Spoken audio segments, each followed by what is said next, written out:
안녕하십니까. 저는 부산대학교 유기소재 시스템공학과의 이재근이라고 합니다. 오늘 공정 데이터 구축 및 관리 기초 교육을 진행하겠습니다. 요즘 그 데이터를 이해하는 역량이 굉장히 중요합니다. 그래서 주변에서 어렵지 않게 뭐 AI, 머신러닝, 딥러닝 뭐 이런 표현들을 어, 흔히 접하실 텐데 이런 것들을 좀 이해하기 위해서 뭘 공부를 어떻게 시작해야 될지 좀 막막한 분들이 계실 거예요. 제가 오늘 드리고자 하는 말씀은 결국은 확률과 통계라는 이런 기초적인 학문을 잘 이해하는 것이 중요하다라는 메시지를 전달드리고자 합니다. 그래서 이 분야에서 굉장히 기초적인 개념들을 좀 쉽게 설명을 드리고자 이 강의를 준비해 보았습니다. 여기 수학의 다양한 분야가 소개되어 있는데 확률과 통계가 도대체 무엇인지를 정의하는 문장들이 있는데요.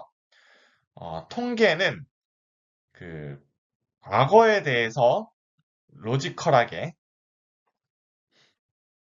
생각하는 그런 방법을 제공해주고, 확률은 그 미래에 대해서 로지컬하게 생각하는 그런 툴을 제공해주는 그런 학문 영역이 되겠습니다. 이게 무슨 의미인지 좀 더 이제 구체적인 예시를 통해서 한번 살펴보겠습니다. 자, 먼저 확률에 대한 얘기를 좀 해보겠습니다. 우리가 그 여섯 면의 면적이 완전히 똑같은 주사위를 던졌을 때 1이 나올 확률을 알 수 있어요. 다들 6분의 1이라고 생각하시겠죠? 그렇죠? 6분의 1인 걸 그러면 어떻게 알았을까? 6분의 1의 확률로 1이 나온다는 것을 예측할 수 있는 이유는 우리가 주사위의 본질에 대한 정보를 미리 알았기 때문이에요. 우리가 여섯 면의 면적이 같다라고 했기 때문에, 어, 그렇다면은 1이 나올 확률이 6분의 1이라는 것을 우리가 예측할 수 있는 거예요. 이런 것이 바로 확률적 사고예요. 연역적인 사고가 되겠어요. 통계는 이와 반대 방향의 사고입니다. 주사위가 어떻게 생겼는지 모른다고 칩시다. 주사위 모양을 몰라요. 그런데 이 주사위를 매우 여러 번 던져요. 어, 엄청나게 많은 횟수를 던졌을 때 1이 나오는 경우가 6분의 1에 수렴한다는 것을 관찰했어요. 뭐 마찬가지로 2, 3, 4, 5, 6이 각각 굉장히 많이 던졌을 때 6분의 1의 확률로 수렴을 해요. 그렇다면은 이렇게 관측된 어, 데이터를 보고 우리가 거꾸로 생각할 수 있는 거예요. 우리가 이 주사위를 실제로 보진 못했지만 혹시 이 주사위는 여섯 면이 균등한 면적으로 만들어진 것이 아닌가? 그래서 이렇게 우리가 관찰하는 행위를 샘플링이라고 표현을 하고 이렇게 샘플링을 통해서 커튼 뒤에 숨어 있는 그 진실을 추측할 수가 있는 거예요. 이런 사고법은 귀납적인 사고법이 되겠습니다. 그런데 사실 이 수업을 듣는 대부분의 사람들이 관심 있는 게, 대부분 실험과학에서 멀지 않은 분들일 텐데, 실험을 통해서 우리가 데이터를 관측해서 시스템이 작동되는 진실을 추측하고자 하는 이런 일들을 통계학이 제공해준 방법론을 사용할 수 있습니다. 그래서 우리가 알고자 하는 진실, 그것을 모집단 또는 population이라고 표현을 합니다. 어, 이 확률과 통계를 잘 이해하기 위해서 제일 중요한 컨셉이 모집단에 대해서 이해를 해야 돼요. 모집단이라는 것은 정보를 얻고자 하는 관심 대상의 전체 집합이 되겠어요. 이 모집단은 유한할 수도 있고 무한할 수도 있어요. 그것은 모집단이 어떻게 정의되느냐에 따라 달라지는데, 우리가 실험과학자들이 관심을 갖는 모집단은 대체로 무한한 집합이에요. 그래서 무한하다는 것은 100%의 정확도로 이 모집단을 알 수 없다는 얘기입니다. 예시가 몇 가지 있는데, 선거를 할 때, 모든 유권자들의 투표 선택을 모집단으로 생각을 하면은, 이건 사실 굉장히 큰 숫자이긴 하지만, 유한한 집합이 되겠어요. 그렇죠? 자, 그런데 만약에 어떤 특정 실험 조건으로 실험을 해서 어떤 결과를 관측하는 행위를 한다고 가정을 해봅시다. 그때 결과값을 모집단으로 정의하면은 이것은 무한한 모집합이 돼요. 모집단이 돼요. 이거 좀 이해하기 힘드실 수 있는데 예를 들어서 뭐 논문을 읽고 어떤 특정 온도, 특정 뭐 압력 이런 농도 조건에서 실험을 어, 한번 구상을 해봤어요. 그렇게 해서 실험을 진행을 해요. 그래서 어떤 관측값을 읽어낼 수 있겠죠. 그런데 그 실험을 다시 반복하면 정말 똑같은 그 관측 결과 값이 나오나요? 아마 그렇지 않을 거예요. 그래서 그 실험을 우리가 뭐 여러 번 반복을 해서 평균과 표준 편차를 이제 보고를 하죠. 이 행위를 무한히 여러 번 하는 것을 상상할 수가 있어요. 그렇죠? 그랬을 때 이 결과가 이런 어떤 분포를 따를 것이다라는 것을 예상할 수 있는데 이 분포를 100% 정확하게 알 수가 있느냐? 그렇지가 않아요. 한 1억 번 실험을 했다고 했을 때 어떤 분포를 그릴 수 있을 텐데 거기에서 실험 한 번 더 하면 모양이 살짝 바뀌겠죠? 또 다른 예로 배터리 공장 A라는 공장이 있어요. 여기에서 어떤 배터리를 만든다고 쳤을 때 그 배터리 수명 우리가 측정할 수 있겠죠. 근데 이 수명을 이렇게 또 마찬가지로 분포를 그릴 수가 있을 텐데 이 공장을 우주가 끝날 때까지 정말 무한히 돌렸을 때 어떤 분포를 얻을 수 있을 텐데 100% 정확하게 알 수 있느냐? 그렇지 않아요. 그 공장에서 다음 제품을 하나 더 생산하면은 또 어딘가에 하나의 제품이 생산될 테고 조금 이 분포가 바뀌겠죠. 그래서 이런 것들은 무한한 모집단이 되겠어요. 그래서 우리가 관심 있는 대부분의 모집단은 무한하다라는 것을 좀 이해를 하셔야 됩니다. 그래서 자 여기 이제 어, 확률과 통계가 좀 정리되어 있는데 모집단이 있고 이 집단에서 어떤 작동을 했을 때 관측이 되겠죠. 그래서 이 관측은 그런데 아무렇게나 되느냐? 그렇지 않아요. 어떤 확률, 작동 원리를 갖고 이제 관측이 될 거예요. 그래서 이 population이 어떤 샘플을 나타낼 것인가를 예측하게 해주는 도구가 바로 확률이 되겠어요. 그리고 거꾸로 우리가 이런 관측 값들이 있을 때 도대체 이 관측 값들을 토해내는 그 진리는 무엇이냐, 파퓰레이션이 무엇이냐를 생각할 수 있게 해주는 도구가 바로 통계가 되겠어요. 그래서 아까 보여드렸던 슬라이드인데 다시 한번 보시면 좀 더 이해를 잘 하실 수 있을 거고요.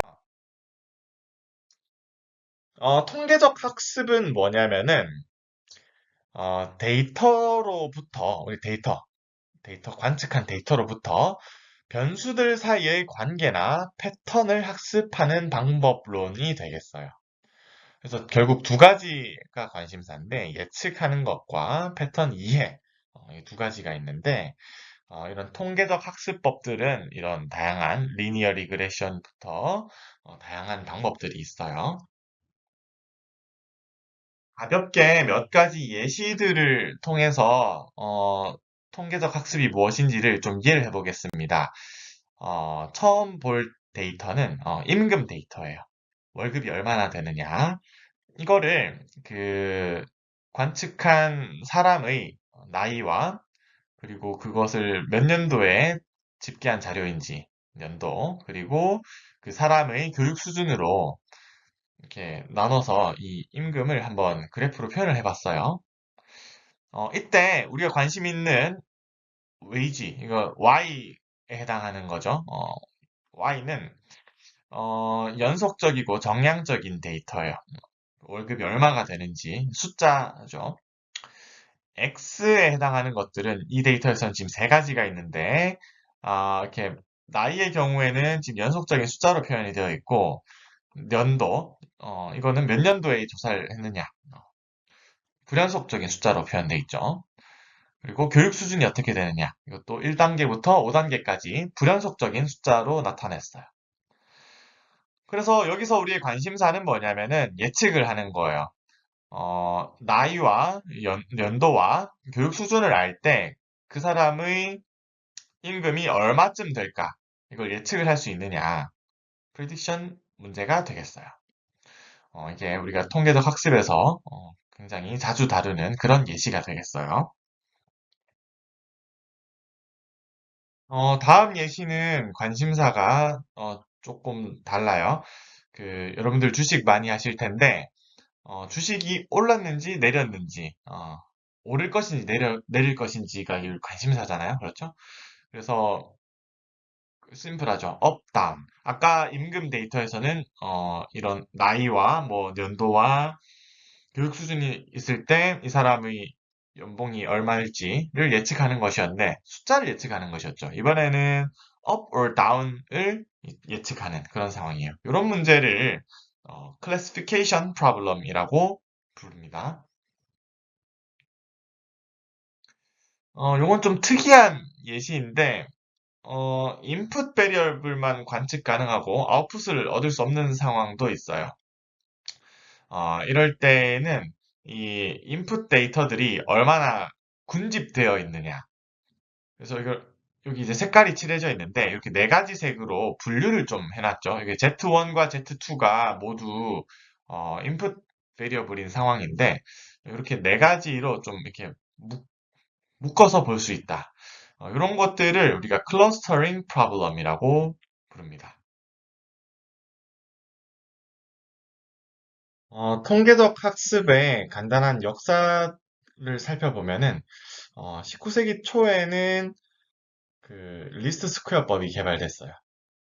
이제 리스트 스퀘어법으로 이제 리니어 리그레션법을 사용할 수 있는 거고 그렇다가 한참 뒤에 이제 1940년대에 로지스틱 리그레션이라는 게 개발됐고 70년대 Generalized Linear 모델이 개발됐어요.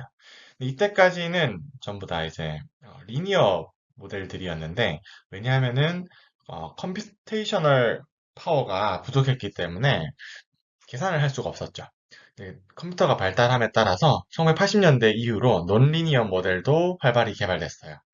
그래서 80년대에 많은 것들이 개발됐는데 클래시피케이션, 리그레션 트리즈, 그다음에 제너럴라이즈드 어디티브 모델, 뉴럴 네트워크 이런 것들이 이제 80년대에 등장했고 90년대에 이제 서포트 벡터 머신이라는 방법이 등장했어요.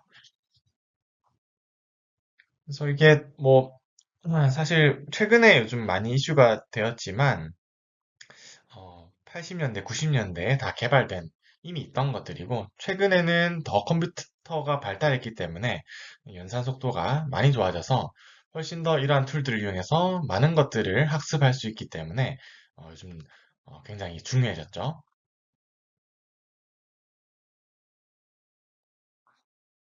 그래서 조금 이제 원론적인 얘기를 하자면은 통계적 학습은 무엇이냐면은 x와 y의 관계식 이 fx를 찾는 거예요. 여기에서 우리가 x를 부르는 말이 여러 가지가 있는데 input variable, predictor, independent variable, feature 이렇게 불러요. 이때 y는 output variable, response, dependent variable 등으로 부르는데 이 표현들은 좀 외워두셔야 좀 유용합니다. 이때 x는 이렇게 x라고 표현되어 있는 것은 여러 변수들의 어떤 벡터로 이제 표현을 할 수가 있겠죠. 예를 들어서 어떤 실험을 했다. 그러면은 실험 변수들이 많이 있을 거잖아요. 뭐 온도, 뭐 압력, 뭐 농도, 뭐 등등, 가스 분위기 등등 뭐 여러 변수들이 있겠죠. 그런 것들을 이제 x로 표현을 한 것이고 그때 관측되는 값, 뭐 뭐 yield가 될 수도 있겠고, 뭐 전기 전도도, 뭐 기계적 강도 등등 우리 관심사가 있죠. 그것이 이제 관측되는 값이 y가 되겠어요. 그래서 이 x와 y가 어떤 관계가 있을까? x1, x2를 어떻게 했을 때 과연 y가 어떻게 될까? 이것을 예측해주는 이 fx를 구하는 것이 우리 관심사예요. 그리고 우리가 실험을 하면은 항상 랜덤 에러가 포함되어 있어요. 여기서 엡실론이 랜덤 에러 텀인데, 어, 그 말인 즉슨 x1, x2, xp가 똑같다고 하더라도 관측되는 y가 매번 다를 거예요. 그렇죠? 항상 똑같은 y가 관측되지 않아요. 그래서 이 랜덤 에러 텀을 항상 포함을 해야 됩니다. 그래서 이 f라는 함수는 x와 y 사이의 어떤 시스테매틱한 정보를 표현을 하고 있어요. 그래서 통계적 학습법은 이 f를 추론하기 위한 다양한 방법론들을 뜻합니다. 여기에서 이 f를 직접 알아내는 것은 불가능합니다. 왜냐하면은 아까 전에 population을 설명드릴 때 무한집합이라고 했어요. 그래서 완벽한 정확도로 f를 알아내는 것은 불가능합니다. 그러면은 불가능하면 뭐 우리가 포기할 수는 없으니까 뭘 할 것이냐? f 대신에 여기 f hat이라고 표현했는데 y hat은 f hat x라는 것을 대신 얻을 거예요. 즉 f를 가장 비슷하게 표현할 수 있는 f hat이라는 이 함수를 얻는 것이 굉장히 중요합니다. 그래서 이 f hat을 얻으면은 f를 대략 추산할 수 있으니까 어, 굉장히 유용한데 두 가지 목적이에요. 크게 prediction 예측과 inference 추론이 되겠어요. 이게 각각 무엇을 의미하느냐? 예측은 x가 주어졌을 때 y 값이 얼마가 될까? 이거예요. 특정한 뭐 실험 조건이 주어졌을 때 이 조건에서 실험을 하면은 도대체 어떤 y가 관측이 될까? 이게 궁금하잖아요. 그렇죠? 그래서 우리가 f hat을 아주 정교하게 잘 얻으면 예측에 도움이 된다. 이때 예측을 할 때는 f hat을 얻을 때 함수의 형태에 크게 관심이 없어요. 함수가 어떻게 뭐 2차 함수인지 뭐 지수 함수인지 로그 함수인지 그건 큰 관심이 없는데 어떻게 생겼는지 간에 y를 예측하는 정확성이 높으면 좋은 거예요. 그래서 그러한 편의성을 위해서 F햇을 블랙박스로 두는 경우가 많아요. 여기 오른쪽에 그림이 하나의 예시인데 빨간색 점들은 실제 관측된 데이터인데 점들이 뭐 한 20개 정도 있는데 이때 교육 수준 교육 연도와 그 다음에 뭐 얼마나 경력이 있는지를 알았을 때 소득을 예측을 할 수 있느냐. 이 공간은 굉장히 넓은데 우리가 뭐 한 요 정도 빨간 데이터밖에 없는데 나머지 공간의 어, y 값들이 어떻게 될지 예측을 할 수 있느냐. 이 빨간 점들만 있으면 되게 어려웠겠죠. 그렇지만 우리가 이렇게 파란 선을 그어주면 이게 이제 f 햇에 해당되는 거죠. 요 f 햇을 얻으면은 모든 공간을 커버해서 덮고 있으니까 x가 주어졌을 때 y 값을 어느 정도 예측할 수가 있는 거예요. 물론 100% 정확도는 불가능합니다.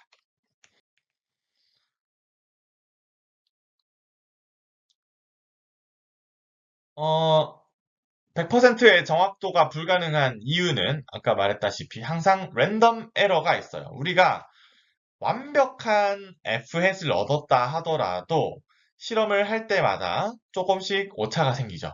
그 랜덤 에러가 있어요. 그래서 요거를 수학적으로 조금 표현을 해보면은 에러의 원인이 reducible error와 irreducible error가 존재해요. 이 reducible error는 이 랜덤 에러 때문에 발생하는 어쩔 수 없는 에러이기 때문에 우리가 어떻게 할 수가 없어요. reducible error는 뭐냐면은 우리가 fs를 어떻게 잘 설정하느냐에 따라서 줄일 수가 있어요. 진리의 fx가 있는데 이 fx는 모르는데 fhat을 정말 f와 가깝게 정말 가깝게 하면은 거의 0에 가깝게 만들 수도 있죠. 아니면은 정말 운 좋게 진짜 fx 제일 아이디어한 상황이 fhat을 fx와 똑같이 아예 만들 수도 있겠죠. 그러면 이게 아예 0이 되는데 그렇다고 하더라도 이제 에러는 항상 존재하는 거예요. reducible 에러가 있으니까. 그래서 fhat을 fx와 굉장히 가깝게 만들어서 reducible 에러를 줄여주는 것이 statistical learning에서의 굉장히 중요한 목적이 되겠습니다.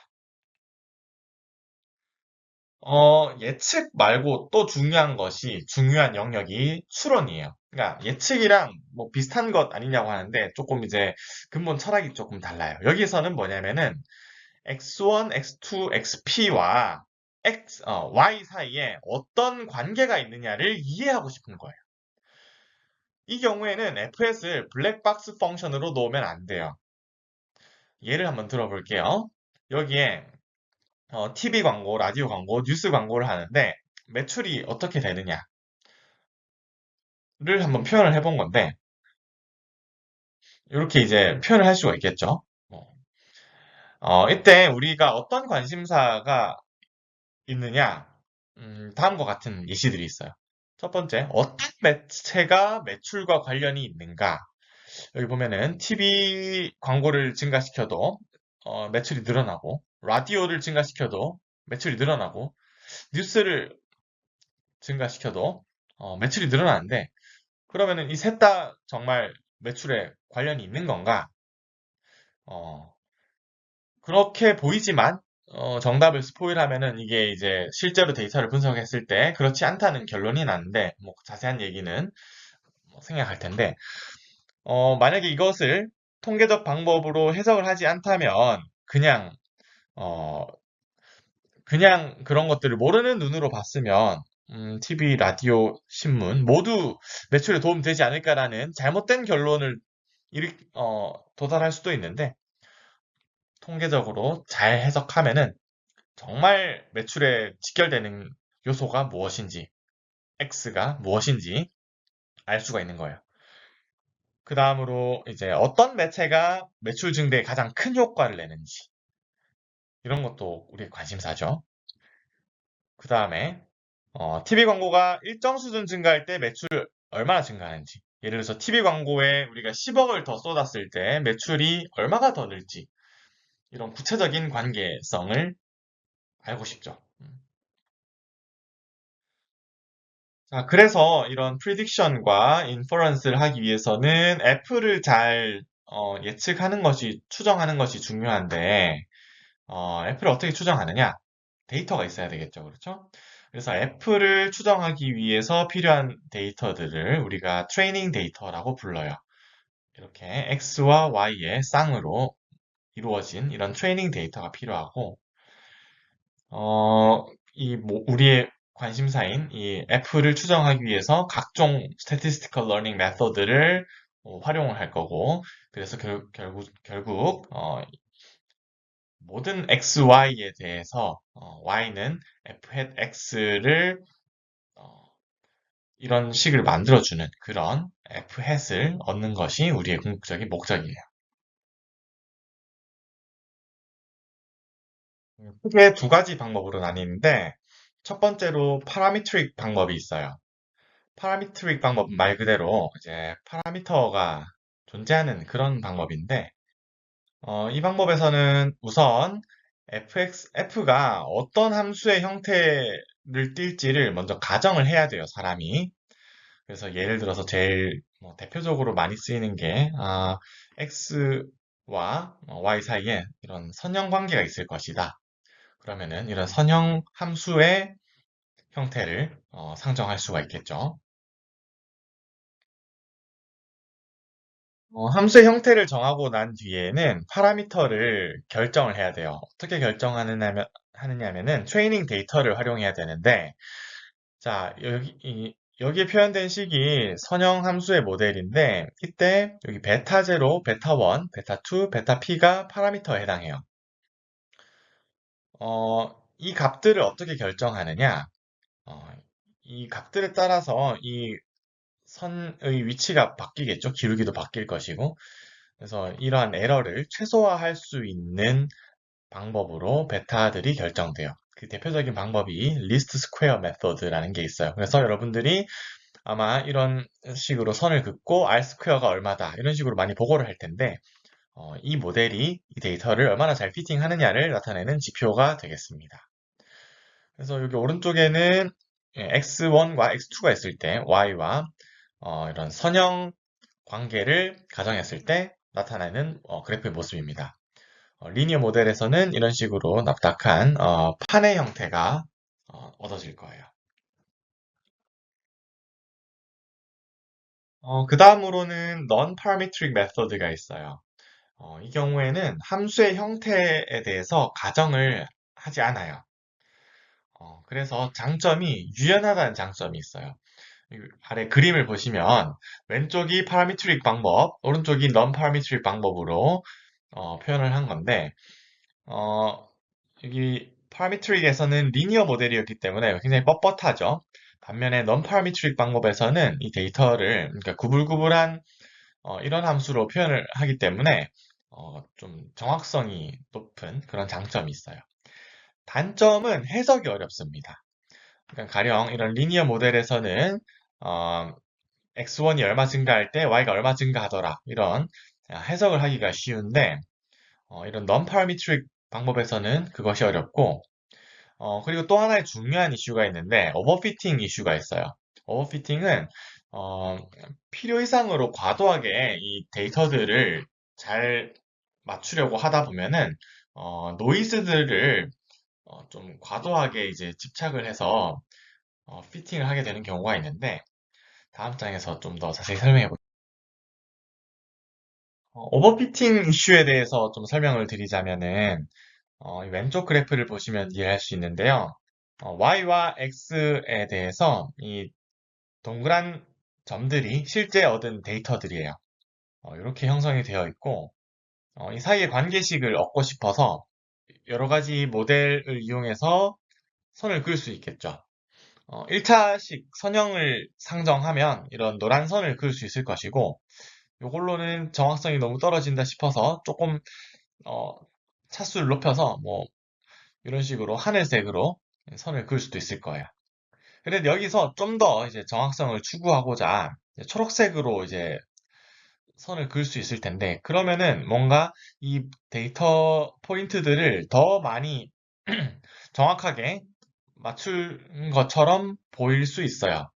그렇지만 실제로는 이 우리가 실제 데이터에서는 랜덤 에러가 존재해서 노이즈들이 존재를 하는데 이 초록색은 노이즈들을 너무 과민하게 반응을 해서 실제와는 많이 멀어졌다. 사실 여기서 정답지는 이 까만 선이 실제 진리의 fx인 상황인데요.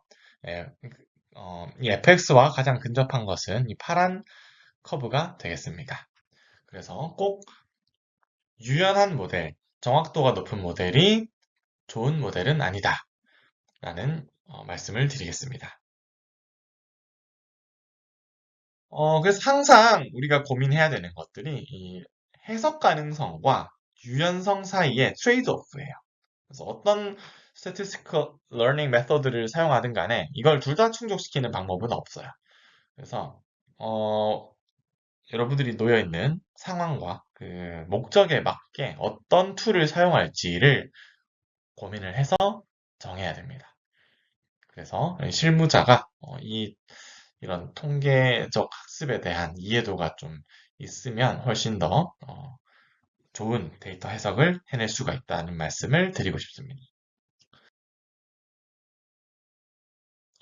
이상으로 뭐 짧게 강의를 마무리할 건데, 어, 여기 세 가지 교과서를 좀 추천을 해놓았어요. 통계에 대해서 좀 깊이 있는 이해를 하고 싶다, 근본적인 이해를 하고 싶다 하시는 분들은 월폴이 쓴 이 교과서를 추천드리고, 그 다음에 좀 통계적 러닝에 특화해서 좀 공부를 하고 싶다. 기초는 조금 건너뛰고 이런 분들은 요 An Introduction to Statistical Learning을 좀 추천드리겠습니다.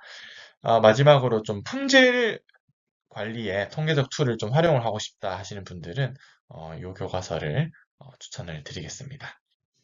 이상으로 오늘 강연을 마무리하겠습니다. 감사합니다.